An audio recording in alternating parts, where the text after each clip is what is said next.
What's up, guys, ladies and gentlemen? We have another episode of the Soccer Family Podcast.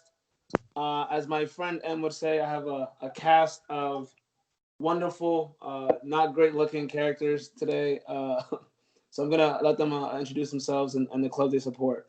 I'll start with the guy that just put on Vaseline. I can tell on the lower right, sesay.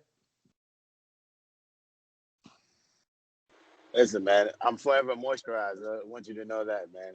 Organic products only. No problem. Aside from that, it's your boy Cr7. Forgive the current standing I'm driving right now, but the commitment is there. Forever grateful, unlike some people on my squad. But unfortunately, I'm a Manchester United supporter. Forever blue. I might be blue instead of red at this time. But anyway, Hey, go bless the countdown. We'll take you, man. Ryan, go ahead, introduce yourself, brother. Yo, what's up, man? It's me, Figo. You know what it is. Shout out to the Mandem. Shout out to all the ZTs, man. Shout out to all the Gunners. You feel me? Let's get it. Okay, no problem. I've never seen so much confidence with a team in 15th place, but that's no problem. Akan, introduce yourself. What's up, guys? It's Akan. I'm here. Proud Arsenal fan. Never hiding. It's nothing but up from here. So let's get it. Let's get it. Hey, when you're on the bottom, there's only one way to go. What was that he say? I kind of didn't sound too sure in that Yo, we're praying and hoping, man. We're praying and hoping. If we was in the feds, Akan ratted. It can't get much worse. If we was in the feds, Akan ratted. It's tough, right? All right, let's start the pod, boys. Yo, Ryan, if we were in the feds, Akan ratted. You hear me? But we had a big matchup this weekend. One of the biggest rivalries, the North London Derby. Tottenham, the typical Jose style, they sat back and counterattacked, and Arsenal fell for it. So I'll start with an Arsenal fan. Ryan, what were your thoughts on the matchup? The matchup was exactly what I hoped it wouldn't be. Tottenham won. They got in our ass. They did every single thing that they are good at doing. Both goals was Harry Kane and Son and Harry Kane. So, they play one way. They're very good at playing that one way.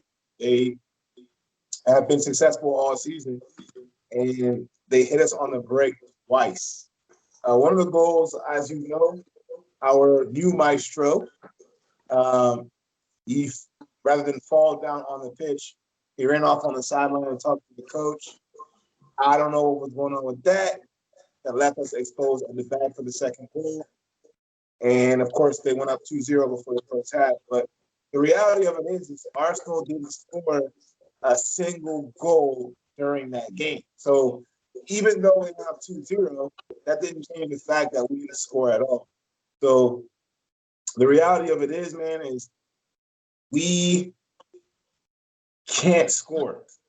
Aubameyang, we gave him a lot of money, similar to what we did with Ozil. Let the contract run down, overpay a guy, and now the guy isn't performing. That seems to be the formula at Arsenal Football Club. But that's another conversation for another day. We lost, and like I said, we let Tottenham do exactly what they are good at, which is everything goes through Kane and Son. So that's what I have to say about that. All right, I let Akan. I wanted to ask Akan kind of like a double-fold question. So I want your thoughts on the game as well, but I want you. I know we have a WhatsApp chat group, and you've had issues with how the way Arteta set up. One thing that I realized he's doing, Aubameyang, I think there's a female soccer player that used to play for Arsenal women's team. She came up with this. She said, I think in terms of the 75 goals Aubameyang has scored for Arsenal thus far, 3 have been headers. But every time I watch you guys play, you guys go wide and you cross the ball. Tierney is a great crosser of the ball, but unless he finds Aubameyang's head and the ball hits his head, I just don't see a goal. So my question to you is, first, I want to know your thoughts on the game, and second is the setup the reason why you guys have an issue scoring goals? I think the setup is part of the reason. let's touch on the game itself. I thought, our performance was disgraceful, right? Everybody knew Tottenham likes to counterattack. Ball into Harry Kane's feet, threw ball in behind the Son. They did that and they scored. They scored both their goals, right? It was Kane to Son back to Kane. Everybody knew that's what they were going to do. They were going to sit back and counter, and we let them do what we knew they were going to do, right? And they beat us that way, which is unacceptable. And you have to look at the way that we're being set up. I think, in that game, you saw the difference between an experienced, seasoned head coach and a rookie head coach in Arteta. And I think that was the difference. Really, we got out coached. I don't think that their personnel is levels above our personnel. I think we have talented players in our team, but we're not playing a system that allows us to get the best out of our players. And for me, that's on the coach. It's Guys, almost like the lads forgot how to play football. Like guys offense. look worse than they usually do. And the offensive third. Yeah, For sure. Aubameyang is one of the best goal scorers in the world. He's not scoring, and he's not getting any chances. So and on top of that, we're not playing a brand of football where anybody else is going to score, and that's the problem. Right, we're playing a very defensive system, numbers behind the ball, but we're still conceding goals. So we're not really excelling at either end right now. So something needs to happen. And I think a lot of it has to do with the setup and the personnel. I don't think Arteta is picking the best players and putting the players in positions to succeed. So for me, most of the blame has to go with the coach. It's his fault. Indeed, I kind of agree with that. But there's only so much a system can have such an impact. But one thing I do want to do is also give Tottenham the credit. Top of the league right now. I initially thought it was a fluke, but it doesn't look like a fluke. It looks like Jose has got the team that he wanted. And I knew that by the way Serge Aurier is playing. When you can get Serge Aurier to play the game that he played against Arsenal, that means you got the buy-in from the players. So Sesay, right. I want to ask you, I know we both had Jose as managers, and we know how toxic he can leave clubs, but he can, do what he did for us and do what he did for you guys and win leagues and win titles. Well, not for you guys in titles, but he won you guys the Europa League. So how much of this does it come down to Tottenham being that good, or do you think it's the lack of coaching from Arteta? Well, I think honestly, the main thing we got to give credit to is Jose's change in terms of his man management, because I feel like that's one of the key reasons why he was let go of United. If you realize lately, since he's been at the Tottenham, the Blazing hasn't been nowhere to the extent of how he was at United in previous clubs.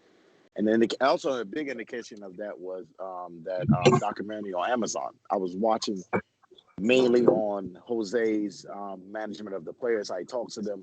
If you see that, man, it's very positive. So I feel like now we're starting to see the fruits of that. We're starting to see a Tottenham who's a bit fierce. Tottenham that's very comfortable. Tottenham that's very exciting because it's not born. I feel like they're well drilled, well oiled, and they're starting to get the results necessary. One thing about Jose, he's going to find a way to get these players to the best, to maximize their potential. Now all of a sudden, Alderweireld is looking like a John Terry. You know what I mean? Like that. When did that happen? Cr7, do you think he was fairly dismissed at United? I think yes and no. Yes and no. I think yes because that toxic behavior, he has to go. That is not the route. And Jose, I didn't feel like he learned his lesson in previous jobs. He always feels like when he doesn't get his way, he can basically say whatever. So in terms of from that perspective, absolutely. But in terms of what he did towards the club, I didn't think that was the right way to go. But for me personally, that guy had to go. Because, that Yeah, toxic, there's it's no basically the denying same the thing as being toxic. yeah, it's the same. It's basically the same Now, thing as being replicated now. now, can I eat? Can I eat? Yes, Ryan, go ahead. Well, you have All right. something to say about this matter. The expectations at United were different. There's no expectations at Tottenham. In my lifetime of I watching disagree, football, Ryan. Yeah, in my I don't lifetime agree of with that watching, either. I, I don't, Go ahead, listen, Let Ryan finish. eat. Cecil, let me eat. Let me eat. Let him eat, In my dog. lifetime of watching football, Tottenham has not won a trophy in my lifetime of watching. Right? mhm. Jose won the UEFA Cup at United, and that wasn't enough. That wasn't enough for them. Right? So the expectations are different. If Jose wins a UEFA Cup at Tottenham right now, if Jose wins the FA Cup at Tottenham, he's a club legend, right? Because those guys haven't won a trophy, like I said, since I've been watching football. Now, Akan, have you seen Tottenham win a trophy? I don't think that's really the question, is it? I mean, Okay. they're top of the league right now. Yeah. They are. They've been top of the league before, though. So Ryan, It's about how you But finish to, the season. the Ryan, to pressure respond. versus the pressure at Tottenham in reference to a manager are completely different. He doesn't have to So get on the microphone and give a speech about football heritage at Tottenham because there is no football heritage. You see what I'm so saying? this is why I So disagree with that, Ryan. he has to Because remind. Let me finish. He has to go ahead, brother. remind.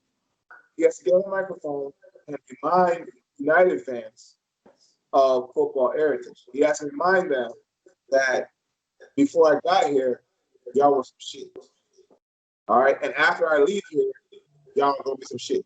He has to let you know I brought you Matic. I brought you McTominay. I brought you Pogba. We get your point. We get your point, Figo. Yeah. She said, do you have a rebuttal to that? My rebuttal to that, whatever Ryan was eating, he must be still hungry because that was nonsense, man. That was not it. He must be eating salad and Give soup. me a quick response. My response to that's not true because in terms of you're saying expectations, what does Ole accomplish currently? Jose brought in a championship in Europa and also second place. Right? Ole brought in third place and nothing. So let's piggyback. Now let's bounce back to Tottenham. The expectation of Jose being hired is solely because they won a trophy. So that alone is the expectation. They bring in so you can bring in. But that's what you're saying. There's no expectation. There is an expectation. He wasn't There are hired. different expectations, is what he's saying. Yes, absolutely. But at the same time, Unlike, there is expectation nonetheless. Tottenham, believe it or not, they have a massive potential because, hey, believe whatever you agree or not, they were in Champions League, 2 seasons ago? You know what I mean? They were in the final. They were in the final. They lost by a win. there's So no expectation. That's expectation. But there is pressure. You can't pretend like there isn't pressure at Tottenham. Yes, There's still absolutely. pressure. What we have to do is give Jose respect. No, Figo, one thing we have to do is give Jose respect at what he's doing at Tottenham because he's creating a culture around him that's not what they're used to. Even the fans, was an adjustment. Of course. Because so you do give credit for that. Okay. The reason why that wasn't successful at United, and also, Yeah, let's 'cause not it didn't forget. work. Let's not forget when Jose was working at Sky Sports, the whole football world thought he was finished. Nobody wanted to touch Jose, right? And a lot of people on this podcast thought Jose had lost it. He couldn't connect with modern day players. This was the stigma around Jose. I'd be one of them. Well, it's not a stigma. No, it's not a stigma. He had to adjust, and he's adjusted. Jose was on the beach in Portugal begging for a job, on Sky Sports. Nobody wanted him. So, Tottenham saved him a little bit, and nobody really saw this coming. So last thing I want to say about this matter, we're 11 games into the season, so just like we're going to say Arsenal's not really going to get relegated, we can't jump the gun and say that Tottenham's going to win the league for the first time in 60 years. So the talk is I wouldn't say it's jumping the gun. I would not say it's jumping the gun. 11 games into the season, 2 points on Liverpool and Chelsea. To talk so highly about Tottenham's chances of winning the league, I think is jumping the gun. I think Liverpool are still favorites, but what Jose has done thus far has been impressive. I will give him that. So moving on. Not moving on. I want to ask you one last bit about Arsenal. What do you think Arteta? Because whether we know it or not, you guys play I think Burnley this weekend. Is his job on the line? Are you Arteta out or are you Arteta in? And what does he need to do quickly, like 1 minute worth? I think his there have been rumblings. So if he loses to Burnley, and I think we've got 2 more tough games after that against teams in the top 4. If he keeps losing these games, I think it's very possible that he could lose his job before the new year. Me personally, I'm Arteta out. Okay, Ryan, what is it that are you Arteta in? Are you Arteta out? And what does he have to do in order to change the tide? So listen, I'm Arteta in. Arteta in. We are, just for the people who may potentially be watching this episode next year or listening to it, we are currently in December of 2020. Arteta won a trophy in this same calendar year. So for me to turn my back on him in a calendar year where he won my football club a trophy is not going to happen. Where Man United goes out and brings in Cavani and brings in Van der Beek, and they say that's a bad window, right? Arsenal, for their new manager, goes out and gets players that we've never heard of, okay? One of them was pretty decent, Gabriel, okay? So he's not playing with the same deck of cards as Ole or as Lampard for conversation's sake. So if Lampard gets as many transfer windows as he did, I think that Arteta should also be allotted a couple of transfer windows as well before we jump the gun and say Arteta out. He should be sacked. Did Unai Emery win FA Cup? Say it again. Did Unai Emery win the FA Cup? I do not believe so. He did make it to a because they sacked Unai for less. Lost to Chelsea in the UEFA Cup final. He did. Okay, yeah, I didn't know if he won or not. Sesay, do you think Arsenal should sack Arteta, or do you think they should give him time? Well, Ryan has a point. It's tough for it depends on what Arsenal's objective is. If you guys are to finish top 4, then my friend, it's very feasible to have it. But if you guys want to, actually, to be truthful, I don't know where you guys have ever been, so I can't even say that. This is right on brand. But for me, Ryan has a point, man. I have to say, give the guy a little bit of time because it benefits United and others. So no problem. Arteta in for me, my friend. No problem. All right, we'll move on. We spent 18 minutes on that topic, so it was a hot topic, and I think it needed the conversation. Moving on, and let's keep this one short. Chelsea and Leeds. Leeds got off to a quick start. Took the lead with an ex-Chelsea youth product in Brentford, and then Chelsea, the gift from Arsenal that keeps on giving in Giroud came back. Scored a few goals. Score should have been higher than 3-1. Missed a lot of chances. I'll go start with Ryan. Ryan, what are your thoughts on? Try to keep it short. What are your thoughts on Chelsea being title contenders?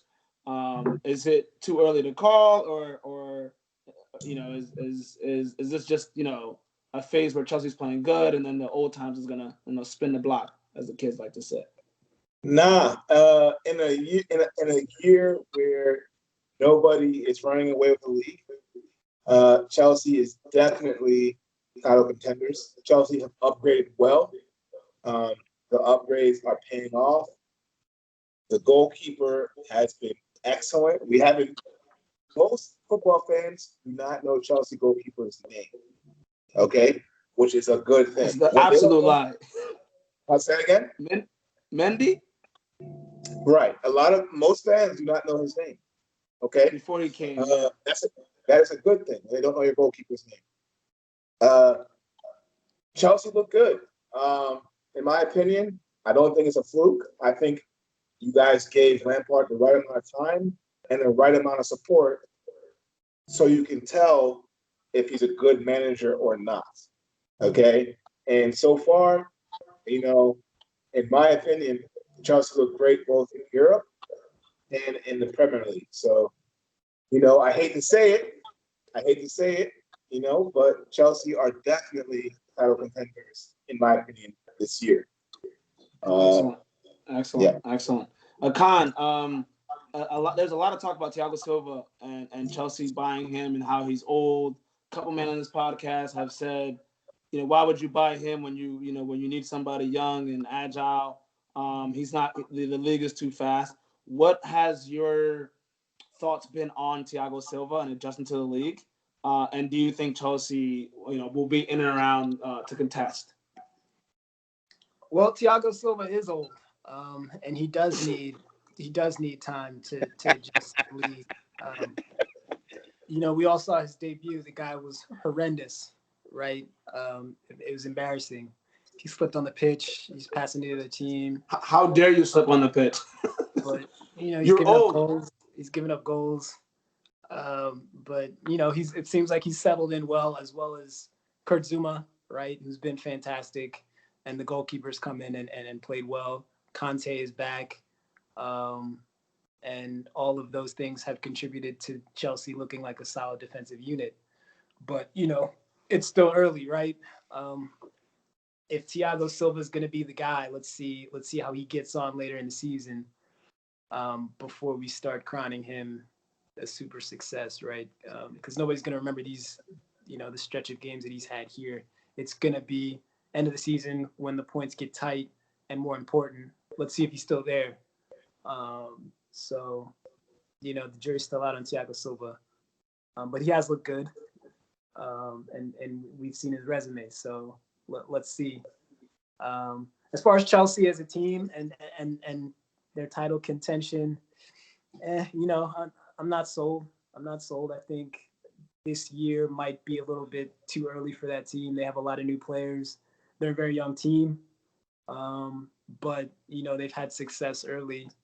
So, the quality is there, and you have to give credit to the recruitment and Lampard as a coach. They've looked good early.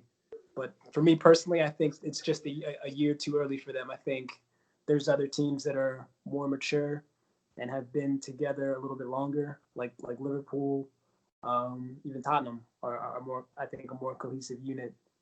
I think Chelsea are just a year away. I think next year they'll be a real problem, but this season I think I think they're a little bit too young personally.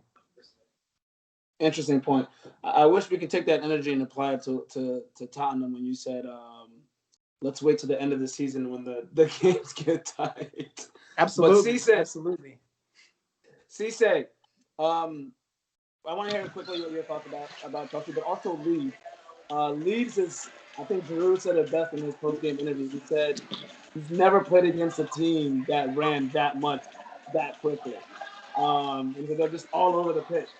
So sometimes it looks like a gift and a curse because they, by the 60th minute, the 50th minute, they're somewhat exhausted, and then there's massive gaps. If you look at some of the goals we scored, they were elementary goals because of the lack of focus.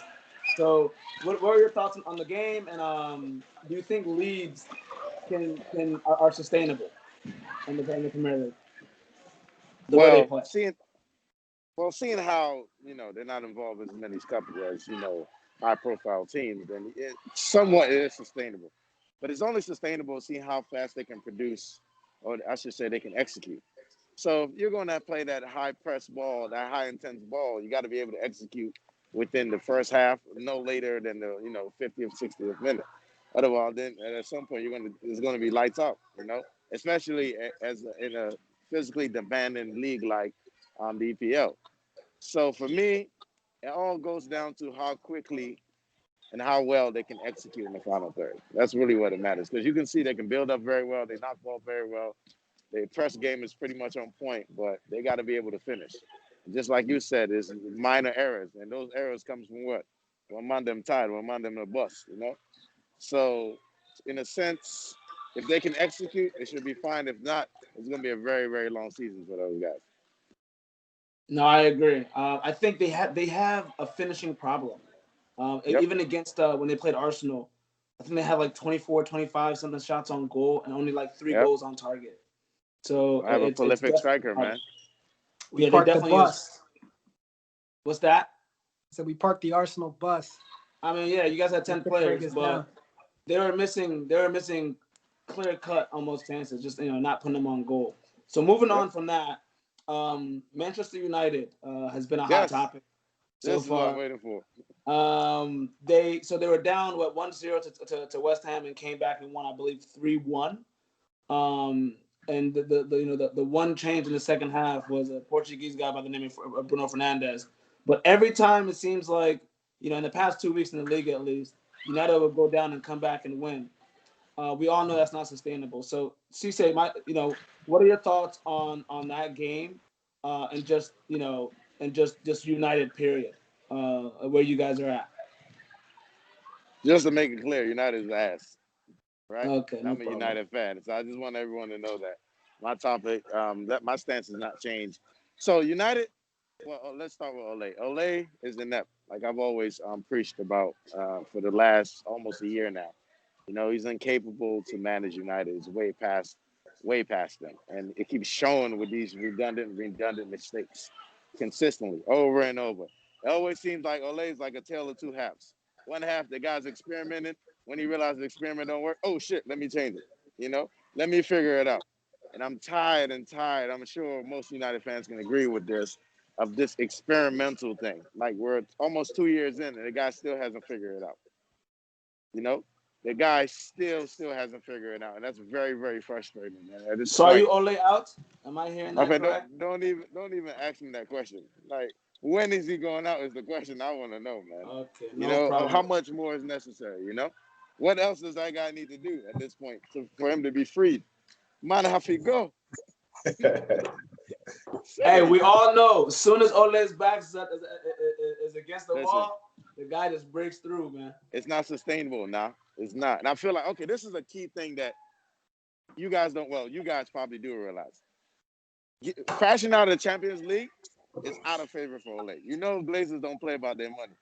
I read those guys lost about 100 mil just because they didn't qualify for Champions League. So you know what that means? Money not there, my friend. And when money not there, that's when the Glazers and your boy Edward comes out. It's it. Got it. But Cr7, exactly. Yep. Cr7, we can't ignore the fact that he took them from the UEFA Cup to back into Europa League. Yeah, Europa League. Sorry, Europa League back into the Champions League. So like he got them there. Does that make sense? Like they weren't there. Yeah, they won 13 games on a spin last season. Right. If you watch our games, trust me, trust me, it's not what you think. I watch your games. Nahome, can I eat? No. Hold on, let Cr7 finish. So, right. When Cr7 is done, you eat. Is your argument saying because Ole got us somehow by the grace of God third place? What does that mean exactly? That was enough for him to keep his job? Is that what you're telling me right now? Ryan, what are your thoughts on Ole and Manchester United? State. So right now, there are two managers in football. There's two managers in football who if you bring them to your club, there's going to be immediate success. They're both playing in the same. They're both managing the same league as Ole, right? Klopp and Guardiola, right? Those two guys, regardless of where they go, they're going to go to a Champions League final. They're going to win a league. They're going to win a League Cup. We know that. There's nobody else who can bring you. We're at Manchester City right now. Well, we can say that, but we do know for sure that Manchester City are through to the next round in the Champions League. They will qualify next year for the Champions League, guaranteed. They didn't lose a game in Champions League. They're one of the only teams not to lose a game. Pep Guardiola has won the Premier League with a record number. I don't need to go through his resume. You don't have to. I'm not going to go through his resume. Okay. Ryan saying Ole is Pep. No problem. So we know those two guys, they're in a league of their own. Everybody else, they're trying to figure it out. All the other clubs, all the other managers are trying to figure it out. Ole is what you call in the Italian community a made man. You're right. You gotta be joking. So you're saying, Ryan, just to kind of conclude what you're saying he's untouchable, essentially. Yes. The pundits in the English media, all the United pundits that were attacking Jose, which is what made Jose go on the defensive and talk about football heritage. Those same guys, they protect Ole like I've never seen. Have you ever heard Rio Ferdinand talk about United recently? Have you ever heard Patrice ever talk badly? None of them. You're absolutely right. But there's one thing in common. They're all United, ex-United players. Actually, Patrice Evra did talk badly about Ole. He wanted that guy to just to clarify that. Roy Keane, those same guys were the ones who were causing rifts in the media with Jose Mourinho. He personally attacked the Man United, the former Man United players who are now pundits, like Neville, who he said went to Barcelona or went to Spain and took 10. Jose was talking to those guys directly when he spoke about. Akan, do you agree with what Ryan is saying? And it's basically saying because he's protected by ex-players, the Glazers are just going to keep them on board. Listen, please. That is 100% true. Ole is getting the most media protection that we've seen out of any of the coaches that we've seen in the last 10 years, and he's coaching for a club that is the media darling as well. Second to maybe Liverpool. Liverpool and United are the two clubs that the media loves probably the most. They always get the good stories and they're just beloved. And Ole was a super sub at United. He played for the dream team, the treble-winning side under Sir Alex Ferguson, and all of these things are factors. All of his friends are now pundits and friends of friends. He just named Patrice Evra, Keane, Ferdinand, Neville. He's got friends all over the media, and these guys don't want to criticize Ole because they know that they'll see him at the reunion and all the inner circle football association parties and whatnot. All of his friends are there, so it makes sense. So Carragher is not going to criticize Ole because he's friends with Gary Neville, and Gary Neville is best friends with Ole, and so there's partners and this and that. They're all connected. Make him unsackable? It makes I think he'll get a longer leash. Like Cr7 was saying, when his back is against the wall, you guys are high. He fights and he gets out of it. He's like Houdini, right? But is that the greatest thing giving him time? But is that what's giving him the edge versus being liked? Listen.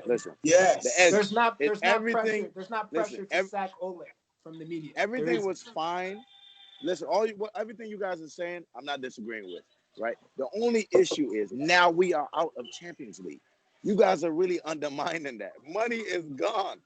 Listen, anytime money in any shape or form is influenced or it's affected in any shape or form when it comes to United, those guys start acting.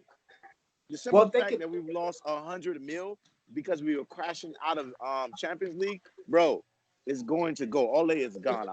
So let me tell you guys one thing. If they make a Europa League run, they can still recoup some of that money. So that's the money's not completely gone. They haven't crashed. To Ryan. You think Glazers are going to risk that? Let me point out something. I go to the Daily Mail. I look at the first thing on here, right? It's an article. I don't know if you guys can see it. I'll read what the article says. The first one, it says we're sticking with Solskjaer, kicking out Pogba and dropping De Gea. Sports experts on how they would solve Manchester United issues after Champions League exit. Yeah. So to their point, like that's absolutely ridiculous. You just named some world-class players and said that it's their fault. It's not Ole's fault. So some points there, but American owners don't care about loyalty. It's all about the mighty dollar, my friend. Yeah, money's my friend. A club like Manchester United is in Europa League, the manager will get sacked. They can afford to be in Europa League, a club like United, because they are a With COVID, cash machine. No, They're a revenue friend, machine. Big No, business. no, no, no. They can't. All of that is said and well, but my friend, we've been depth since those guys have taken over. Once their dividends start being affected, Akan, I'm trying to tell you, those guys are going to start Man acting. United, Man Can I United say are in a one very thing? healthy financial Can I say position. one thing? Guys, give Very Ryan, healthy. Ryan, go ahead. The same guys that were watching Man United in Champions League are now going to watch them in Europa League. So we think that it's some crazy big difference. No, I don't think so. It Okay. is. No, You no, make it's money. not. You Not make the Nobody's money watching same. professional football, in bro. the Champions League. No. You make money Not the, going If to a Champions United, League. if United get to the Europa League final, the loss, it's not going to be a massive loss for having crashed out of the Champions League. It won't make a monetary difference. okay. I It'll need be that okay. comparison. We got to pull up that yes, it statistics. would. There's a difference between Because you Juventus. guys I saw- playing Juventus and I playing saw some team from Ukraine. I saw around 30 million is what you're looking at as far as the difference. So they would need to make, And 30 million is not much. Yeah. for United. I'm talking 30 million 30 is Under million. COVID times. It's not anything. It's not anything. No. Now, I disagree. Yo, There isn't an American yo. company in the world that would say $30 million is not a loss. would you rather go Yo, to I the got it. Ole's not getting fired over 30 And that's million. saying they go to the final. Yeah, Yeah, but they're Listen, not gonna go to the final. that's a drop Some in the of the bucket teams for left in Manchester Champions United. League. It still $30 hurts them. So It's still one a of risk. those things where if they don't win Champions League, then you think that Ole's gonna get sacked. Akan. No, that's not what I'm saying at all. I'm saying if they make a run in the Europa League, I'm telling you that the financial loss from getting dropped, from crashing out of the Champions League, is not significant to a club like Manchester United. It's, Okay. Fair I point. disagree. Fair point. All right, on to the next one. We'll skip by we'll skip by the Premier League and go straight into what happened with PSG. Yesterday, PSG. Before you continue, bro, boys, I got to clock out, man. All right, Cesay. All right, guys. All right, brother. All right, brother, take it easy. So PSG played Istanbul Başakşehir. I might be saying that wrong, but I'm gonna do like Robbie from AFTV and just wait for the comments. You know what I'm saying? So what there was something said when the Istanbul second manager Pierre Webel was asking the referee something that happened in the pitch. The referee, the fourth referee, pointed to the guy and said that negro, and I quote, that negro is the one that was talking, or something to that effect, right? And so as a black man, Pierre didn't appreciate that. And he was, in my opinion, absolutely correct not to appreciate it. He's a man just like the next one. He doesn't need to be called a negro. So a confrontation ensued. Demba Ba was involved. And eventually the two teams decided they're not going to play. Two of the superstars from PSG are both black, and Mbappe and Neymar. And so they kind of led the charge with Demba Ba. So that was good to see. So Akan, I'd like to ask you first your thoughts on what ensued. And do you think the players were right in walking off the pitch?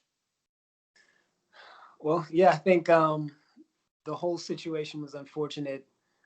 Anytime you're in a position like that, and the fourth official is the one getting the headlines for comments that he's made, and, it's unprecedented. We've never seen anything like that. It's a sad day for the game, I think, and especially in the times that we're in with Black Lives Matter movement, and there's a lot more awareness on that these types of things are happening.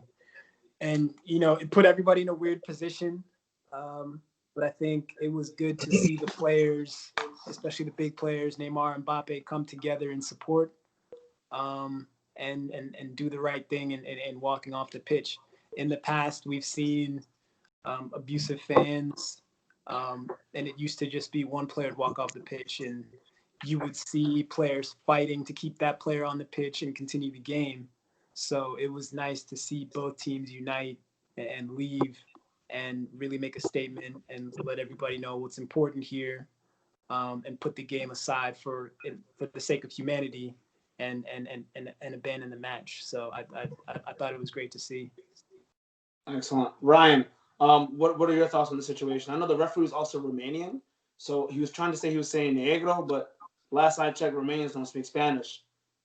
So what are your thoughts on the whole thing? So Negro in those guys' language means black, right? In Romanian language, I don't speak Romanian, but apparently in Romanian, Negro means black. But you could also say the guy wearing the white shoes, or the guy with the bald head, or the guy with the blue jacket, or whatever. Like, he could have said a few other things rather than the black guy, right? But he chose to say the black guy, and for once in football, he was called out for it. A week ago, Cavani comes out on his Instagram page and uses the same form of language, which in his language he claimed word of the endearment. We saw Luis Suarez do the same thing. Negrito, negrito, negrito, negro, negro, negro, all the same garbage. You know what I'm saying? Jargon, whatever you want to call it.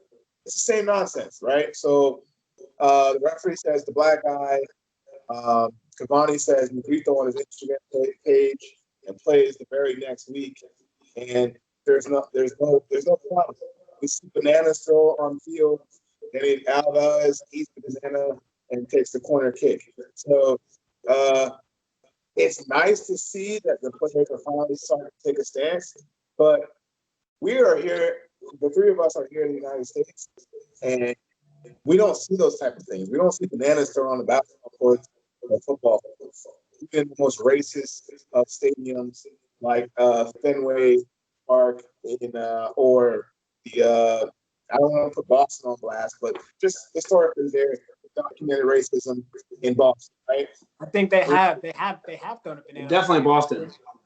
Yeah, the Boston Celtics game. I think Boston has. So, but those things, as far as I know, I've never been to a Nationals game or Redskins game or Wizards game where a banana has been thrown on the pitch or on the basketball court. But I'm sure if there is, something is going to be done about it, right? We see that happen in football all the time. So for me, I'm going to say hats off to that coach. What's his name, Nahome? We were struggling with pronunciation earlier. Pierre Webo. Pierre Webo. Cameroonian. Pierre Webo. But hats off to him for actually making a stink about something that he has probably been called in his football career a gazillion times, right? Like, especially I'm sure Turkey. By his coaches have probably called him Negro before. You know what I'm saying? So hats off to him for going off on the Richter scale. You know what I'm saying? But I think we need to see more of that in football. Just last week we saw in the championship, we saw Millwall fans during the players taking a knee for Black Lives Matter like they've been doing all season. We saw Millwall fans who were just let in the stadium for the first time this past weekend. With the black player. Right. They have a black player too. Even if they didn't have a black player. Boo players and referees for taking the knee for 5 seconds during before the whistle. So did players walk out of the stadium at that point? No, they didn't. You know, and 2,000 people were booing them, unfortunately. So, but hats off to that coach for making a big deal, and hopefully we see more of that. That's what I want to see. I want to see more brothers what they believe in. Let's get it. Just a little update on that. Millwall played, championship. They play like every 3 days. Millwall played QPR, and the fans actually when they went down when they took one knee for Black Lives Matter, and I believe 2 Millwall players scored, ran up to the fans, and put their hand up like this. So I'm guessing that Millwall probably did a credit check before they let people in the stadium. That's why the racists are out, because someone's possibly somewhat intelligent and racist. Have a state of mind that doesn't advocate that. And I just want to for the people out there listening, most of the guys on here are black. We can honestly say this is a black-owned podcast. So we don't condone racism towards anyone. And it's just horrible that in a sport that we love, in a match that we love, these things continue to happen. So kudos to PSG and Istanbul Bakashir. Yeah, Istanbul. Istanbul Basakashir. Our Turkish fans are going to Yes, be tight. You know what I'm saying? All right, moving on. So they actually played today. Neymar had a hat trick, and I think Mbappe had two. Akan, quickly, what were your thoughts on that game? Is Neymar finally coming to his own, or is it just playing a team from Istanbul? Look, I think he was probably charged up from walking off the field the day before. He wanted to make a statement, let his feet do the talking. He threw on the Black Puma Kings, and he marched like Martin Luther King. So Hey, he wanted to show out. He wanted to show out, make a statement, and I think he did that. He did that with especially that first goal. He put the ball through the guy's legs and put the ball in the top corner. It was beautiful. So you like to see guys responding on the field after an incident like that. So it was great. Ryan. At one point, Neymar was on two goals. He got a PK, and he instead of scoring the hat trick, he gave it to Mbappe. Do you think they're finally like the whole selfishness of both of those players? Do you think mostly Neymar? Do you think that's subsiding and is do they have the formula to go far in this tournament? I think last year they did, but it was a bit of a fluke because it was COVID, it was weird stuff going on. So what are your thoughts if you watched that match? Well, first of all, I've been one of Neymar's biggest critics, but I want to say that I'm proud of Neymar and all the players that were involved in PSG Istanbul debacle. And if there's one player I would pay to see, and I have paid to see him when Barcelona played against Manchester United in Baltimore, it's Neymar Jr.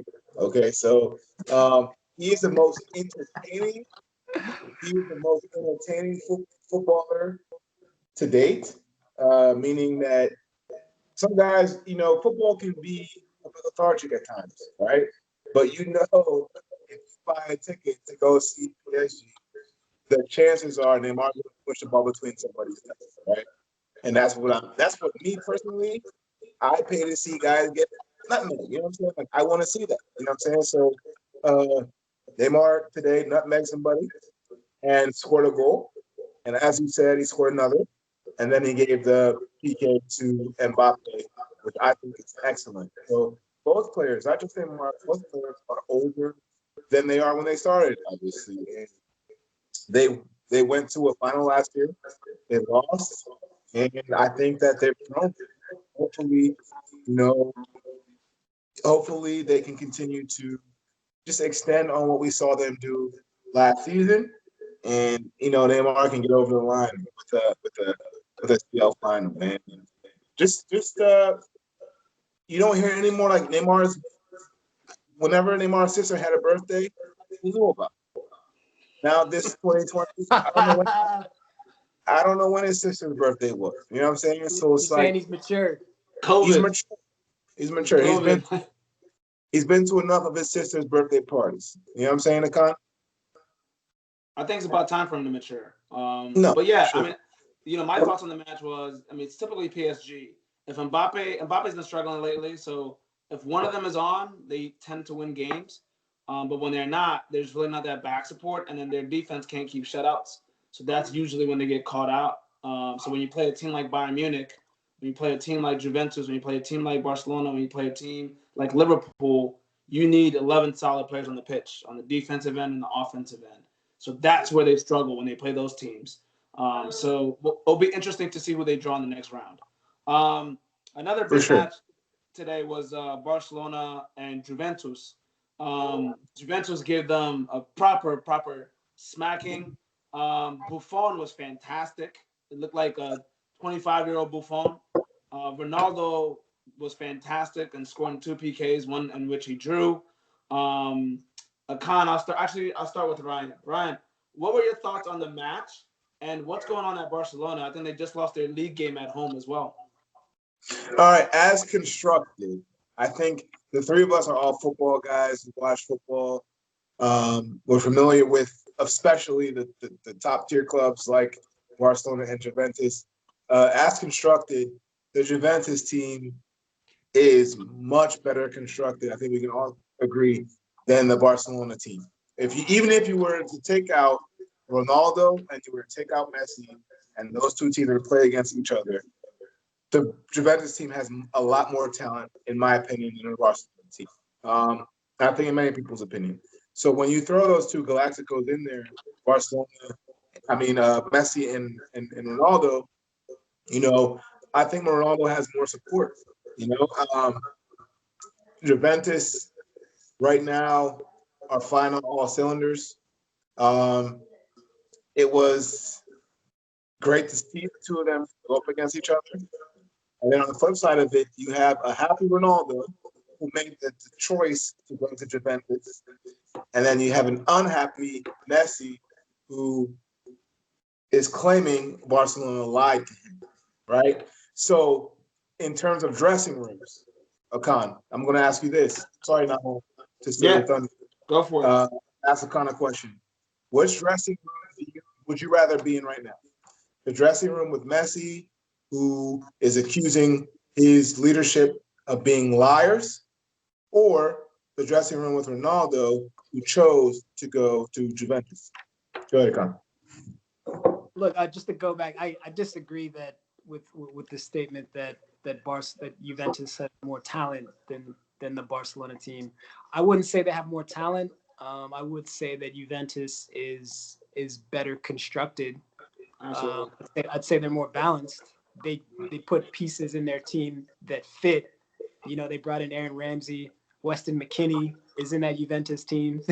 This American from Torino, right? You cannot tell me that he's more talented than Coutinho, than Pjanic, than all the superstars that Barcelona paid for, Busquets, et cetera, right? These are all high-priced, very talented guys that don't necessarily fit together in whatever it is that Barcelona is trying to build over there. I'm not really sure. They've got Griezmann, right? Fantastic talent. Does he fit around Messi? And therein lies the problem with Messi versus Ronaldo. I think Ronaldo is a little bit easier to build around, whereas Messi, you kind of got to have the right pieces that complement him to really do something special. Whereas Ronaldo, you could just plug him in anywhere. So I think that's why Barcelona is suffering. Not because they don't have the talent, but because of their superstar is a little bit more unique. Whereas the Juventus superstar Ronaldo is plug and play, who also, in my opinion, is better, right? I think he's more talented than Messi, but he for sure is easier to build around. So, and Messi's unhappy, right? But I don't think that's an excuse, because as talented as he is, he should be able to still perform at a high level. And he's just not doing it, right? So that's Messi's fault, in my opinion. Barcelona kept him against his will. Yeah, right? Akan. But if you love the game, because you're acting like the president didn't just get sacked for orchestrating a complete nightmare and paying guys way too much money so they can't bring in players that they want. Pjanic does not fit into that Barcelona team. It's not a player they need. You don't buy Griezmann that doesn't fit the system for 130 million. There are things that contributed to this. They have a center back that you can't name his name. Name the center back today that fouled Cristiano Ronaldo. I can't name his name. Exactly. So that's what I'm saying. They have issues within the club. Barcelona as a club right now has issues. If you look at the match today and you're not wearing your biased Ronaldo hat, because this is the problem I have with Akan and KG. Like, they have biases and they don't look at things. So in the context of the match, I'm by no means a Messi fan. I'm just a so nothing gets by me, right? Almost 90% of the shots on goal or chances created, whose foot do they leave off of? To Messi, right? Ronaldo gets a great through ball played in, has a one-on-one, gets a PK, right? Aaron Ramsey plays the ball to McKennie. McKennie plays it wide to Cordado, plays it back, and a clear goal, right? I'm giving you context into how they scored their goals. The third one, I think somebody shot the ball and hit a hand. So there wasn't much of a Ronaldo impact on the game, right? So when we look at the context of players and the effect that they had on the game, did he score more goals? Yes, right? Both from PKs. Was Ronaldo more dangerous in the game than Messi? Absolutely not. If you watch the game in the context of games, right? I'll give you this. Because no, listen to me. Well, again, Look, Ronaldo Jorginho was more decisive. Quick point. Decisive moments. No, he wasn't decisive. If Jorginho scored the two goals, he scored the two goals, right? But Tammy Abraham, right? It's not even Tammy. Timo is the one creating most of the chances. Who had a better game? I understand chance creation, right? But at the end of the day, the game comes down to what you do in the box. And Messi can PKs. Listen. Messi gets PKs too, right? And he misses. Right, but we're talking specifically about that game. Let's not act like specific to that game. It's not a gimme, right? You're moving the goalpost. I'm talking specific to that game. Who had more of an impact in the game? But Nahome, we're not talking just in the context of this game. Let's look at the entire season. Messi has been very average this season. And Ronaldo has been very good the past 2 seasons. You know, he's having a one guy's happy. These guys are. Well, Messi was the Pichichi last year, so I don't know who was the Pichichi in Italy. One guy's happy. No. Hold on. He said last year. Who was the Pichichi in Italy last year? The Pichichi means the top scorer. It wasn't Ronaldo. It was Immobile. Okay, so let's not talk about who's having a better season. And where was Ronaldo? Second. Right, but who was first in La Liga for the past 5 years? You can't say in the past 2 years individually. Well, how is Messi performing this season? Right, but you can't. Ryan, see, now we go from 1 season to 2 seasons to 1 season. Nahome, you're the host, so you gotta keep. It doesn't matter because Ronaldo's been in Italy for 2 seasons, so we're talking his 2 seasons in Italy. Nahome, I'm with you, but next question. My thing is this: we have to stop looking at football from a lens that wants to make a point. Like not just Akan, everyone. So if Arsenal's playing good, guess what Nahome's gonna say? Yo, Arsenal are balling. I asked Akan, Chelsea's killing. I asked Akan how they're doing. Oh, Thiago, we gotta see later in the season when he specifically said that with Jose Mourinho. All we can dissect is what's happening right now. But for Thiago Silva, it's long term. No, I'm an Arsenal fan, so balance and what you're saying is all I'm saying as the host. My thing is if you're talking about 2 divas, which we can all 3 of us can agree, Ronaldo and Messi are, although they're great, they superstars. They're superstars, but they're superstar divas. Yeah. One is happy where he's at. The other one isn't happy where he's at the moment. And, I mean, excellent. You're in contract, so do what your contract says to play football. But we know that's not how that works. We're in America. We see right now Harden doesn't care about his contract. You know what I'm saying?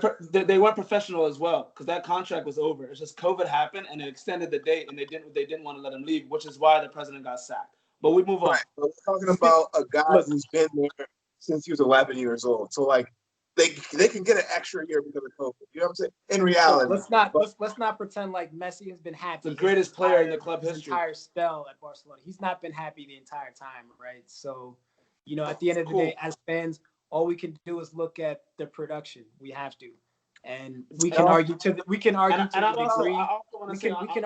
degree that his happiness is affecting his play, but we don't know, right? We just don't know. Indeed.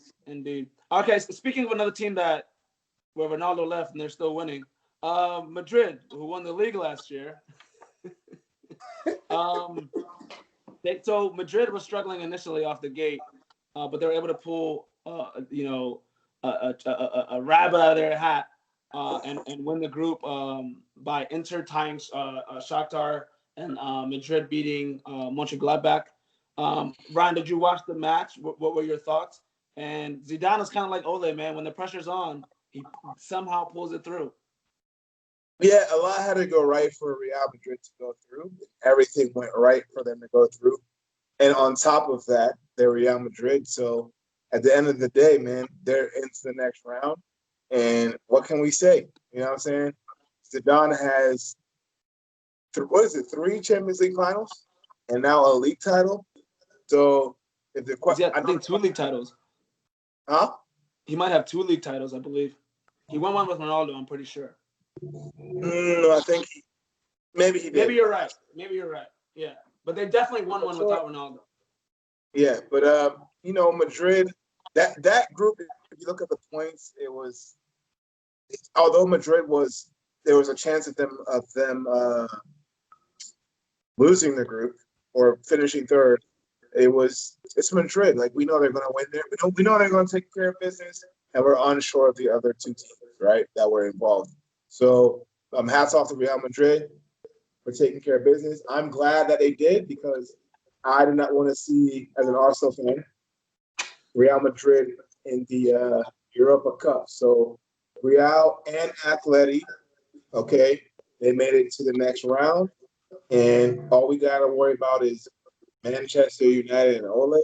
Like, hey, don't sleep on Ajax as well. So with that said, Akan, I want to know your thoughts about that game, but I also want to your thoughts on what should happen to Antonio Conte. They're out of Europe completely with as much money as they spent. And it seems like he's playing all the players that he didn't buy for the most part. So he's playing the guys that are already there, and his guys are on the bench. So what are your thoughts on the Madrid game? And do you think Conte should get sacked for Inter? I think Madrid, there's something about Real Madrid in the Champions League. Zidane, who I'm still unsure of as a coach overall, seems to get it done in the Champions League. So he's like Ole's somewhat of a wizard when it comes to Champions League. We can look back with our 2020 hindsight and say they're Madrid. This is what we expect them to do, but it was tight. We weren't sure, if they would come out of that group. So credit to Zidane. He did what he had to do. They got it done.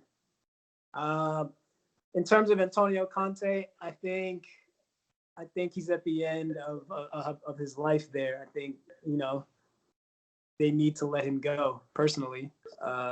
Last place in the Champions League group, I think they finished.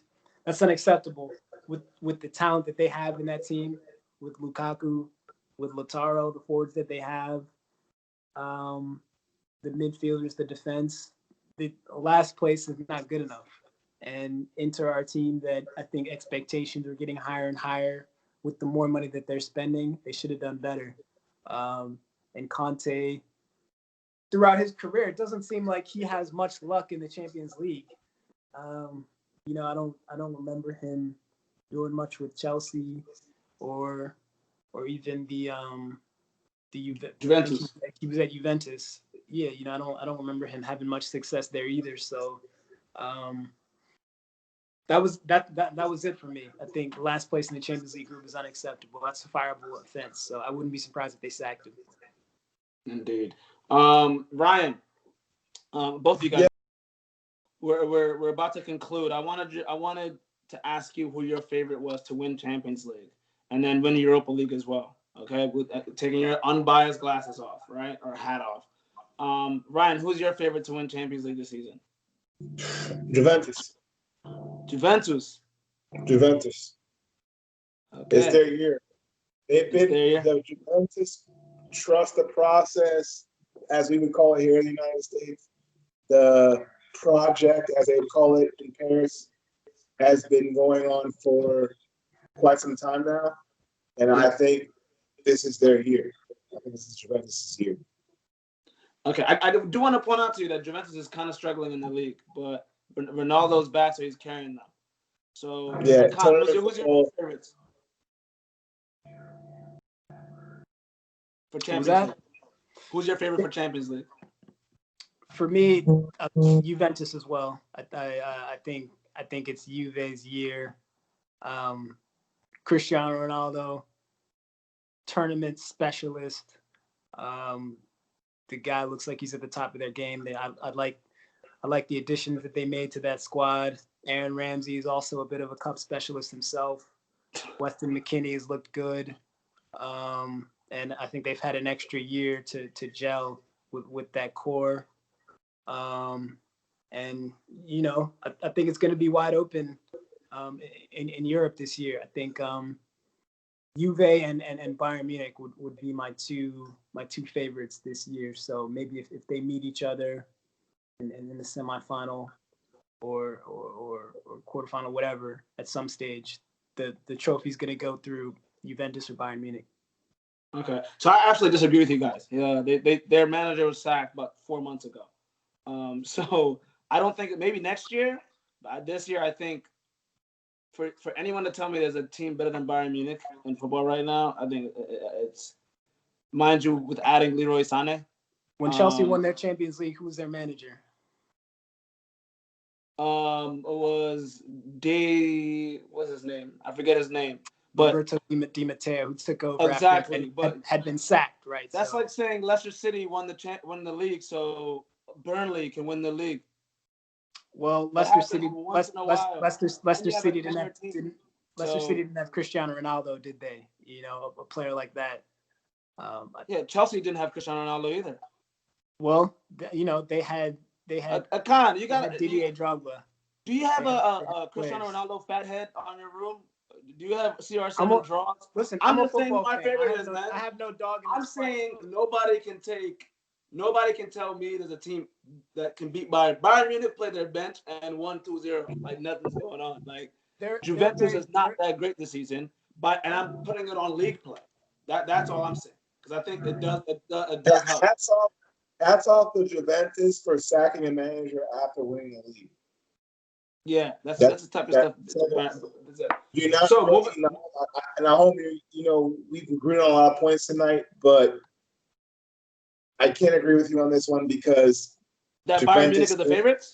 Juventus goes, it has nothing to do with the manager, bro. You know what I'm saying? Tournament football is different. It's different than league play. Right? The manager's it's really not. Your form really matters. So name me the last 10 Champions League winners. No. Name me the last 10 Champions League winners. I guarantee I can align them to first or second place in the league. And moving to the next point, because that shit. Juventus are top of their league every year. Ryan, who's your Europa League favorite? My Europa League favorite at the moment is, I'm going to go with a team that has maximized their Europa League points, which is Arsenal Football Club. Fantastic. And league play doesn't matter in Europa League, right? Nope, it does not matter. Akan, who's your favorite? It matters when you play Shakhtar. Look, I'm going to go with the only undefeated team in Europe, the only team to win all of their games in Europe, Arsenal Football Club. I think, just looking at the group play, Bayern Munich won out, didn't they? You have to go with Arsenal as the favorites. Football heritage, they've won the competition before. They've gotten to finals. They've gotten to finals. I mean, in the recent history. And they've looked good in the competition this year in group play. So, and they're the only Europa League team that I've watched. So Arsenal Football Club. All right. So who's in who I dropped to the Europa League? I know Ajax did. Shakhtar did. Inter. United. No, Inter are out. They got fourth place. Shakhtar went through in that group. So I don't think there are that many teams. United. United. So I'll go with Manchester United because I feel like they have more. Again, we talk about football heritage, right? So yeah, I think if you put those two against each other, football heritage, they won Europa League within the last 5 years. So I'll go with Manchester United. Football heritage has been the hashtag of the night, man. Football heritage. It has. Football heritage. Profound. Jose. So that concludes our podcast. I want to appreciate you guys for joining. I thought it was a fantastic podcast. Outside of that, make sure you follow us on Facebook, Instagram, The Soccer Family on both platforms. Anything you want us to add in the pod? Let us know. Pardon? No, I'm saying the.soccer.family. That's where you want to follow us on Instagram. Oh, let's go with I forgot. I'm new to Instagram. I apologize. The.soccer.family on Instagram. So outside of that, fellas, thank you so much for joining. As the Jamaicans say, Linkimore. I think that's what they say, but